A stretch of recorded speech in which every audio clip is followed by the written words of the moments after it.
बहुत पहले की बात है। हमारे भारत में शिवाजी नाम का एक बहादुर जवान लड़का था। उनका जन्म 1630 में शिवनेरी के पहाड़ी किले में हुआ था।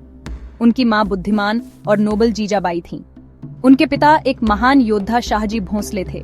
शिवाजी ऐसे समय में बड़े हुए जब उनके लोगों की भूमि महाराष्ट्र पर दूसरों का राज्य था। उत्तर के मुगल और दक्षिण के आदिल शाही सुल्तान बहुत शक्तिशाली थे। महाराष्ट्र के लोग आजाद नहीं थे। वे इन विदेशी शासकों के अधीन दुखी और हेल्पलेस महसूस करते थे। वे एक ऐसे राजा की चाह रखते थे जो उन्हीं में से हो, कोई ऐसा जो उनकी और उनकी संस्कृति की रक्षा करे। शिवाजी की मां जीजाबाई उनकी पहली और सबसे इम्पोर्टेंट टीचर थीं। उन्होंने अपने बेटे की आंखों में आग देखी। वह जानती थीं कि वह ग्रेटनेस के लिए बने हैं। हर शाम वह उनके साथ बैठती थीं और उन्हें कहानियां सुनाती थीं। उन्होंने उन्हें रामायण और महाभारत के महान नायकों के बारे में बताया। उन्होंने राम के साहस, भीम की ताकत और कृष्ण की बुद्धिमत्ता के बारे में बात की। इन कहानियों ने युवा शिवाजी के दिल को गर्व और अपनी भूमि और उसकी परंपराओं के लिए गहरे प्यार से भर दिया। उन्होंने धर्म के बारे में सीखा, जिसका मतलब है सही काम करना और कमजोर और इनोसेंट लोगों को नुकसान से बचाना। जैसे जैसे शिवाजी बड़े हुए, उन्होंने अपने होमलैंड की पहाड़ियों और घाटियों की खोज में अपने दिन बिताए। उन्होंने लोकल लड़कों, सिंपल और हार्डी मवालस से दोस्ती की। वह उनके साथ खेल खेलते थे, लेकिन ये सिर्फ खेल नहीं थे, ये युद्ध के लेसन्स थे। वे मिट्टी और पत्थरों से छोटे किले बनाते थे। वे लकड़ी की छड़ियों से तलवारबाजी का अभ्यास करते थे। शिवाजी नेचुरल लीडर थे। दूसरे लड़के उन्हें आइडलाइज करते थे। वे उनकी योजनाओं को सुनते थे और उनके कमांड्स का पालन करते थे। वह एक सेना का नेतृत्व करना सीख रहे थे, तब भी जब वह पहाड़ों में खेलते हुए बच्चे थे। एक दिन जब शिवाजी अभी भी टीनेजर थे, उन्होंने अपने दोस्तों के साथ एक सोलेम ओथ ली। वे रायरेश्वर मंदिर में इकट्ठा हुए। देवता की उपस्थिति में उन्होंने एक प्रॉमिस किया। उन्होंने अपने अंगूठे में प्रिक किया और अपने खून से मंदिर के पत्थर को मार्क किया। उन्होंने कसम खाई कि वे स्वराज के लिए लड़ेंगे, जिसका मतलब है सेल्फ रूल। वे अपनी भूमि को विदेशी शासन से आजाद करेंगे और अपना खुद का किंगडम स्थापित करेंगे। ये एक छोटे लड़के के लिए एक बड़ा सपना था, लेकिन शिवाजी का दिल साहस से भरा था और उनका दिमाग अपने लक्ष्य के बारे में क्लियर था। ये एक इनक्रेडिबल जर्नी की शुरुआत थी। स्वराज का शिवाजी का सपना खतरनाक था। वह विशाल सेनाओं और ग्रेट वेल्थ वाले शक्तिशाली साम्राज्यों को चुनौती दे रहे थे, लेकिन शिवाजी चतुर थे और उन्होंने छोटे से शुरुआत की। वह जानते थे कि उन्हें अपने लोगों और अपनी बढ़ती सेना की रक्षा के लिए किलों की जरूरत है। किले ऊंची पहाड़ियों के ऊपर पत्थर के कास्टल जैसे थे, जिन पर हमला करना बहुत मुश्किल था। अपने लॉयल मावला दोस्तों के साथ उन्होंने एक एक करके किले पर कब्जा करना शुरू कर दिया। उनकी पहली मेजर विक्ट्री तोरना किले पर कब्जा थी। इस जीत ने उनके आदमियों को बहुत कॉन्फिडेंस दिया। उन्हें किले के अंदर सोने का खजाना मिला, जिसका उपयोग शिवाजी ने हथियार खरीदने और राजगढ़ नाम का एक नया किला बनाने के लिए किया। जैसे जैसे शिवाजी की शक्ति बढ़ी, बीजापुर के सुल्तान आदिल शाह चिंतित हो गए। उन्होंने शिवाजी को पकड़ने के लिए अफजल खान नाम के एक शक्तिशाली और जायंट जनरल को भेजा। अफजल खान क्रूर था और उसने शेखी बघारी कि वह शिवाजी को पिंजरे में जिंदा या मुर्दा वापस लाएगा। वह एक विशाल सेना के साथ चला। शिवाजी को उकसाने के लिए रास्ते में मंदिरों को नष्ट करता रहा। शिवाजी जानते थे कि वह इस विशाल सेना को खुली लड़ाई में हरा नहीं सकते। उन्होंने अपनी इंटेलिजेंस का इस्तेमाल किया। वह प्रतापगढ़ किले की तलहटी में अफजल खान से एक प्राइवेट मीटिंग के लिए सहमत हुए, इस शर्त के साथ कि वे दोनों केवल कुछ गार्ड्स लाएंगे। मीटिंग एक ट्रैप थी। अफजल खान ने शिवाजी को फ्रेंडली एम्ब्रेस में कुचलने की योजना बनाई थी, लेकिन शिवाजी इस ट्रिक के लिए तैयार थे। उन्होंने अपने कपड़ों के नीचे आर्मर पहना था और अपने हाथ में वाघ नख या टाइगर क्लॉज नाम का एक हिडन वेपन रखा था। उनकी आस्तीन में भी एक डैगर छिपा हुआ था। जब वे मिले तो विशाल खान ने शिवाजी को मारने की कोशिश की, लेकिन आर्मर ने उन्हें बचा लिया। एक फ्लैश में शिवाजी ने खान के पेट को फाड़ने के लिए टाइगर क्लॉज का इस्तेमाल किया। फिर उन्होंने लड़ाई खत्म करने के लिए अपने डैगर का इस्तेमाल किया। ये ब्रूट फोर्स पर दिमाग की एक शॉकिंग विक्ट्री थी। अफजल खान को हराने के बाद शिवाजी की फेम जंगल की आग की तरह फैल गई। अधिक से अधिक योद्धा उनके कॉज में शामिल हो गए। वह अपने लोगों के लिए आशा का प्रतीक बन गए। वह सिर्फ एक फाइटर नहीं थे, वह एक बिल्डर थे। वह जानते थे कि एक मजबूत किंगडम के लिए उन्हें गुड गवर्नेंस की जरूरत है।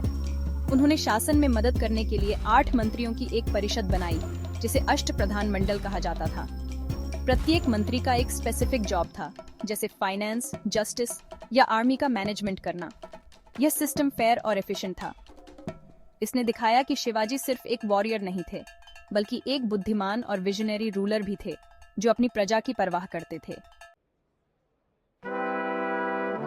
एक और बार शक्तिशाली मुगल सम्राट औरंगजेब ने अपने चाचा शाइस्ता खान को शिवाजी को हराने के लिए भेजा।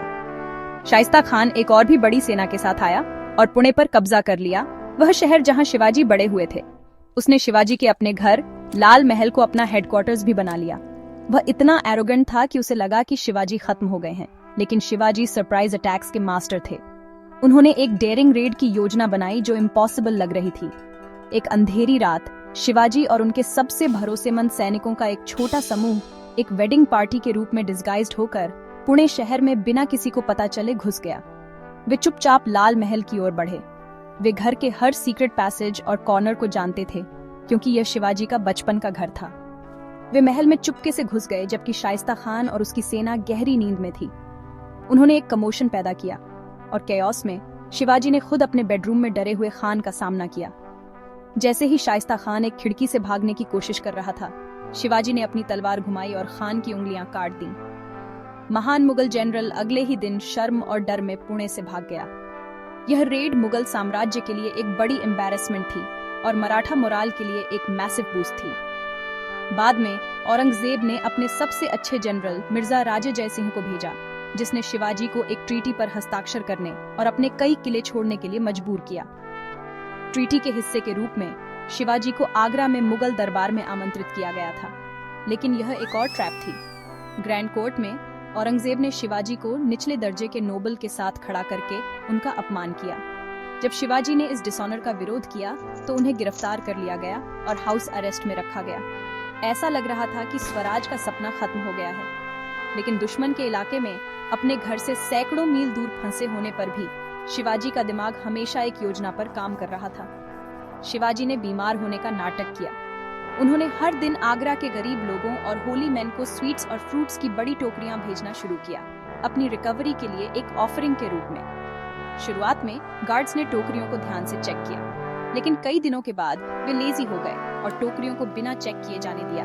यही वह पल था जिसका शिवाजी इंतजार कर रहे थे। एक दिन शिवाजी और उनके छोटे बेटे संभाजी दो बड़ी टोकरियों के अंदर छिप गए।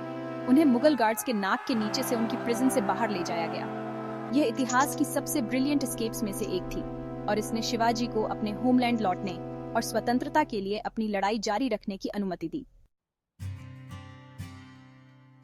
आगरा से अपनी इनक्रेडिबल एस्केप के बाद शिवाजी ने आराम नहीं किया। वह जानते थे कि उन्हें अपने किंगडम को फिर से बनाना है।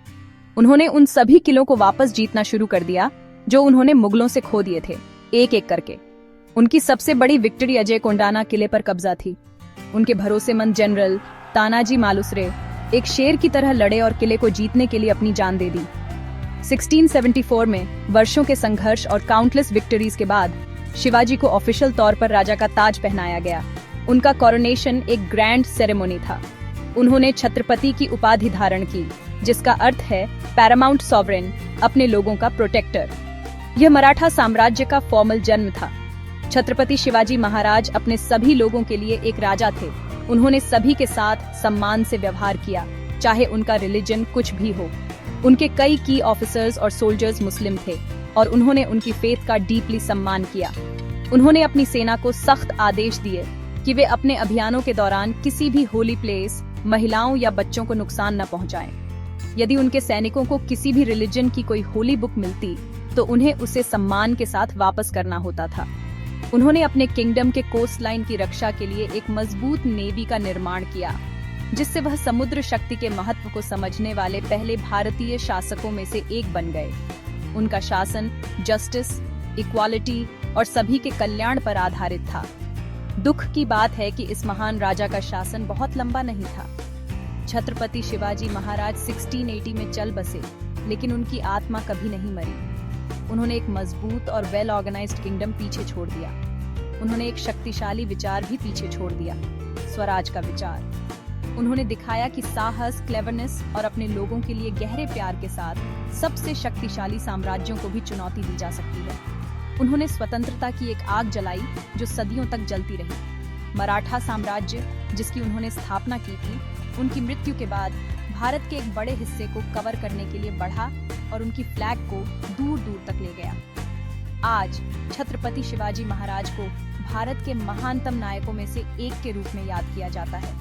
उनकी कहानी लाखों लोगों को इंस्पायर करती है।